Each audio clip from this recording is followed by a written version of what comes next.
நம்ம சேனலேருந்து தொடர்ந்தாப்பில் நீங்கள் வீடியோக்களை பார்க்க நினச்சிங்கன்னா இதுவரை நம்ம சேனலை சப்ஸ்கிரைப் பண்ணுங்க. சப்ஸ்கிரைப் பண்ணிங்க. கீழே பெல் சிம்பிள் இருக்கும், அதையும் கிளிக் பண்ணிங்க. சரி, வாங்க நம்ம வீடியோக்குள்ளே போகலாம். வணக்கம் நண்பர்களே. காலையில் எழுந்து எப்பொழுதும் போல அலுவலகம் செல்ல தயாராகி கொண்டிருந்தான் சேகர். அவனுடைய மனைவி கோமதி இன்று கணவருக்கு பிடித்த உணவை தயார் செய்ய வேண்டும் என்பதற்காக மிக வேகமாக சமைத்து கொண்டிருந்தாள். தினமும் செல்லும் நேரத்தை விட சற்று முன்னதாகவே புறப்பட்டான் சேகர். இதை பார்த்த மனைவி கோமதி, ஏன் அவ்வளவு சீக்கிரமாக போறீங்க என்று கேட்டாள். அலுவலகத்தில் கொஞ்சம் வேலை இருப்பதாக சொல்லிக்கொண்டே கிளம்பினான். நேற்றே சொல்லியிருந்தால் இன்னும் விரைவாக சமைத்திருப்பேனே, கொஞ்சம் பொறுங்கள், சமையல் முடியப் போகிறது என்றாள் மனைவி. எல்லாம் உன்னிடம் சொல்லிக்கொண்டே இருக்க வேண்டுமா? எனக்கு 1000 பிரச்சனை இருக்கிறது. ஒரு நாள் சாப்பிடாமல் போனால் ஒன்றும் செத்துவிட மாட்டேன். போய் நீ நன்றாக சாப்பிடு என்று சொல்லிவிட்டு விருட்டென்று வாகனத்தை எடுத்துச் சென்றான். மனைவி எதுவும் சொல்லாமல் உள்ளே சென்று சமையலை முடித்து இறக்கி வைத்துவிட்டு தானும் சாப்பிடாமல் துணிகளை துவைக்க சென்று விட்டாள். சேகர் ஒரு தபால் அலுவலகத்தில் வேலை செய்கிறான். அவருடைய மனைவி வீட்டில்தான் இருக்கிறாள். இருவரும் காதலித்து திருமணம் செய்து கொண்டவர்கள். வீட்டில் பெற்றோர்கள் சம்மதம் கிடைக்கவில்லை. அதனால் பெற்றோரிடம் சண்டை போட்டுவிட்டு தனக்கு சேர வேண்டிய சொத்தை பிரித்து வாங்கி கொண்டு தனியாக வந்து விட்டான். இருவருக்கும் திருமணமாகி 20 ஆண்டுகள் ஆகியும் குழந்தைகள் இல்லை. இது பெரிய மன உளைச்சலாகவே இருந்தது சேகருக்கு. சேகர் எதுவும் பேசாமல் செய்து வைத்த சாப்பாட்டை எடுத்துக்கொள்ளாமல் விருட்டென்று கிளம்பி போய்விட்டான். அலுவலகம் சேர்ந்த பிறகு தனது பணியை ஆரம்பித்தான். அப்பொழுது ஒரு வயதான முதியவர் தலையில் ஒரு பழக்கூடையை சுமந்தபடி வியர்வை சொட்ட சொட்ட வந்தார். மதிய நேரம், உச்சி வெயில் வேறு. பழக்கூடையை இறக்கி வைத்துவிட்டு அலுவலகத்தின் உள்ளே வந்தார். தனது சட்டைப்பையில் இருந்த பணத்தை எடுத்து மேசையில் வைத்தார். பணம் அவரது வியர்வையில் நனைந்திருந்தது. இதை கண்ட சேகருக்கு ஒரே ஆச்சரியம். இவ்வளவு வயதான காலத்திலும் யாருக்காக இப்படி உழைக்கிறார் என்று அதை மனதில் வைத்து கொண்டே, உங்களுக்கு நான் என்ன உதவி செய்ய வேண்டும் ஐயா என்றவரிடம் வினாவினான் சேகர். அந்த முதியவர் கடந்த மாதம் பணம் அனுப்பிய ரசீதை காண்பித்து, இதே முகவரிக்கு பணம் அனுப்ப வேண்டும் என்று சொல்லிவிட்டு அதோடு ஒரு கடிதத்தை கொடுத்தார். அந்த ரசீதை கண்ட சேகருக்கு ஒரே அதிர்ச்சி. அது ஒரு முதியோர் இல்லத்தின் முகவரி. நீங்கள் யாருக்கு பணம் அனுப்புகிறீர்கள்? எதற்காக? உங்கள் மனைவிக்காக என்றான். தம்பி, நான் இருக்கும்போது என் மனைவி அப்படி விட்டு விடுவேனா என்று சற்று கம்பீரமாக அந்த முதியோர் சொன்னார். நான் இந்த முதியோர் இல்லத்திற்கு கடந்த 10 ஆண்டுகளாக பணம் அனுப்புகிறேன். இன்று வரை யாரும் இந்த கேள்வி கேட்டதில்லை. முதல் முறையாக நீங்கள் கேட்டது எனக்கு ஆச்சரியமாக இருக்கிறது. சற்று உற்சாகமாக சொல்ல ஆரம்பித்தார் அந்த முதியவர். எனக்கு திருமணமாகி 40 ஆண்டுகள் ஆகின்றன. என் மனைவி என் கூட தான் இருக்கிறாள். எங்களுக்கு குழந்தைகள் இல்லை. என் மனைவிக்கு வாய் பேச முடியாது. அவளுடைய குறையை பார்த்து யாருக்கும் அவள் அன்பு தெரியவில்லை.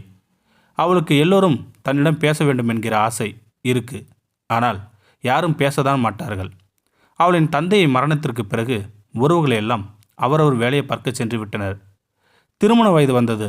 ஆனால் பேச முடியாத காரணத்தால் அவளை திருமணம் செய்ய யாரும் முன் வரவில்லை. பிறகு எங்கள் பெற்றோர்கள் பேசி இருவருக்கும் திருமணம் நடந்தது. பிறகு காலங்கள் கடந்தது. எங்களை பெற்றோர்கள் எல்லாம் இறந்து போய்விட்டார்கள். எங்களுக்கு வயதாகிவிட்டது. அவளுக்கு உலகமே நான் மட்டும்தான். என்னை தவிர வேற யாருமே தெரியாது. ஒரு முறை நான் உடல்நலம் பாதிக்கப்பட்டு படுத்த படுக்கையாக இருந்தேன். வேலைக்கு செல்லாமல் கையில் பணம் வேறு இல்லை. அப்பொழுது மருந்து வாங்க வேண்டும் என்பதற்காக அவள் அம்மா நினைவாக வைத்திருந்த ஒரு தங்க குண்டுமணியை எனக்காக கடையில் விற்று விட்டாள்.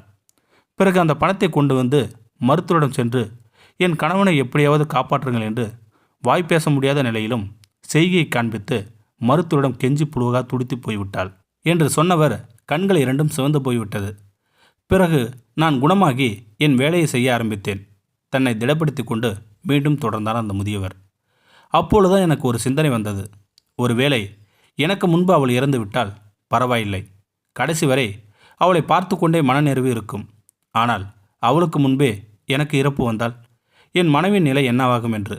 அதற்கு தான் இந்த பணம். ஒவ்வொரு மாதமும் ஒரு தொகையை அனுப்பி விடுவேன். அதில் பாதி அந்த முதியோர் இல்லத்தில் கணவன் இல்லாமல் இருக்கும் மற்றவர்களுக்கு, மீதி பாதி தொகையை என் மனைவிக்காக சேர்த்து வைத்து கொண்டு இருக்கிறேன். அந்த பணத்தோடு ஒரு கடிதமும் கொடுத்தேன் அல்லவா, அதை திறந்து படித்து பாருங்கள் தம்பி என்றார். சேகர் நெஞ்சில் ஒரு உறுத்தல். கைகள் நடுங்கியபடியே கடிதத்தை பிரித்து பார்த்தான். அவன் கண்கள் இரண்டும் கலங்கியபடி இருந்தது. அதில், நானும் என் மனைவியும் நலமாக உள்ளோம். இந்த மாதம் என்னால் இயன்ற தொகையை அனுப்பியுள்ளேன். அடுத்த மாதம் இதேபோல் கடிதம் பணமும் வரவில்லை என்றால் நான் இறந்து போயிருப்பேன். நீங்கள் வந்து என் மனைவியை அழைத்துச் சென்று பத்திரமாக குழந்தை போல் கடைசி வரை பார்த்து கொள்ளுங்கள். இதுவே என் கடைசி ஆசை என்று எழுதியிருந்தது. இதை படித்த சேகருக்கு நெஞ்சில் பாரம் கூடியது. கைகள் நடுங்க ஆரம்பித்தது. கலங்கிய கண்களோடு அந்த முதியவரை பார்த்தேன். மனைவி மீது இவ்வளோ அன்பு வைத்திருக்கிறீர்கள். உங்களுக்கு ஒரு குழந்தையும் கொஞ்சம் சொத்தும் இருந்திருந்தால் இன்னும் எவ்வளோ நன்றாக இருக்கும்.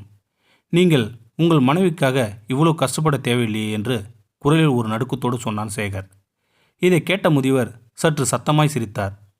என் மனைவி நம்பி வந்தது என்னை தான், சொத்தையோ அல்லது பிள்ளையோ அல்ல.